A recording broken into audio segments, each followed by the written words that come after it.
اعوذ باللہ من الشیطان الرجیم بسم اللہ الرحمن الرحیم۔ اب اس کے بعد تیسرا حصہ وہاں تھا ولید بن مغیرہ سے متعلق، اور یہاں تیسرا حصہ جو ہے وہ متعلق ہے ابو جہل کے۔ ارایت الذی ینہا، کیا تم نے دیکھا اس شخص کو کہ جو روکتا ہے، عبدا اذا صلی، ہمارے ایک بندے کو جبکہ وہ نماز پڑھتا ہے۔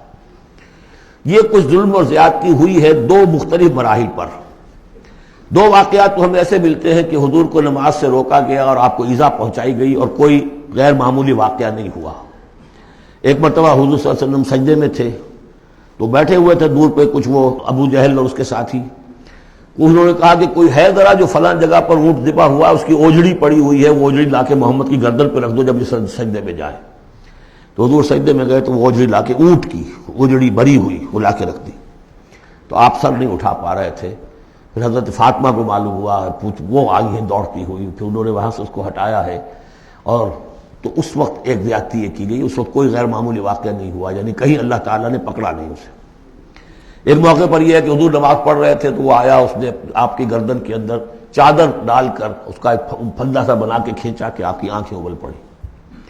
لیکن تیسرا واقعہ آتا ہے کہ ایک موقع پر حضور صلی اللہ علیہ وسلم نماز پڑھ رہے تھے تو اس نے ڈانٹا اور کہا کہ محمد میں نے تمہیں منع کیا مت نماز یہاں پڑھا کیا کرو، اور وہ پھر آگے بڑھا کوئی اقدام کرنے کے لیے پھر پیچھے ہٹ گیا۔ لوگوں نے کہا کیا ہوا؟ تو کہا کہ مجھے اپنے اور محمد کے درمیان ایک کھائی نظر آئی جس میں کوئی پروں والی مخلوق تھی اور وہ میری تکہ بوٹی کرنے کو تیار تھی، اس سے خوف کھا کر وہ پیچھے ہٹ گیا۔ تو مجھے جہاں تک محسوس ہوتا ہے وہ یہ ہے کہ جب تک تو حضور کو ابو طالب کی پروٹیکشن حاصل تھی، اس وقت تک کا معاملہ تو پہلے دو واقعات ہیں، لیکن پھر جب آپ آئے ہیں اور طائف سے واپس آئے ہیں اور اللہ تعالیٰ کی طرف سے خصوصی پروٹیکشن آپ کو ملی ہے، اس کے بعد کا واقعہ وہ ہے کہ جس کا کہ یہاں تذکرہ ہو رہا ہے۔ ارایت الذی ینہا، کیا تم نے دیکھا اس شخص کو جو روکتا ہے، عبدن ہمارے ایک بندے کو، اذا صلی جبکہ وہ نماز پڑھتا ہے۔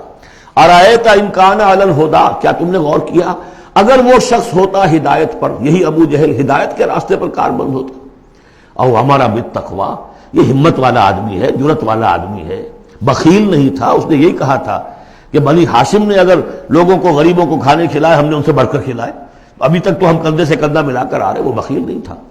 پھر جری تھا، بہادر تھا، میدان جنگ میں گیا ہے، لیڈ کیا ہے لشکر کو اپنے، اور جب گردن کاٹنے لگے تھے تو کہا تھا ذرا نیچے سے کاٹنا تاکہ نیزے کے اوپر چڑھاؤ گے تو معلوم ہو کہ اونچی گردن ہے، کسی سردار کی گردن ہے۔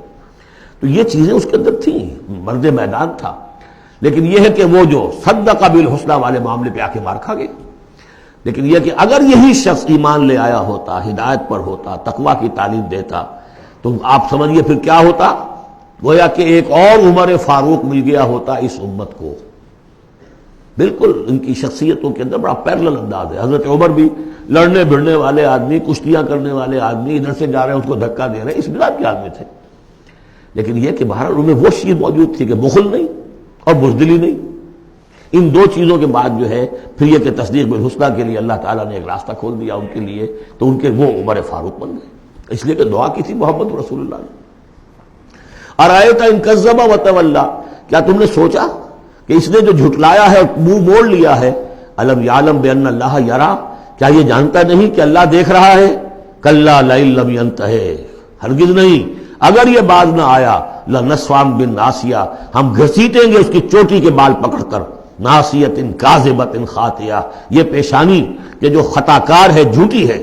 فلیدعو نادیہ، تو بلا لے وہ اپنی پارٹی کے لوگوں کو، بلا لے اپنی مجلس کے لوگوں کو، ہم نشینوں کو، سندعو الزبانیہ، ہم بلا لیں گے جہنم کے فرشتوں کو۔ کلا لا تطعہ واسجد واقترب، اے نبی آپ اس کی بات نہ مانیے، آپ سجدہ کیجئے اور اللہ سے قریب ہو جائیے۔ صدق اللہ العظیم۔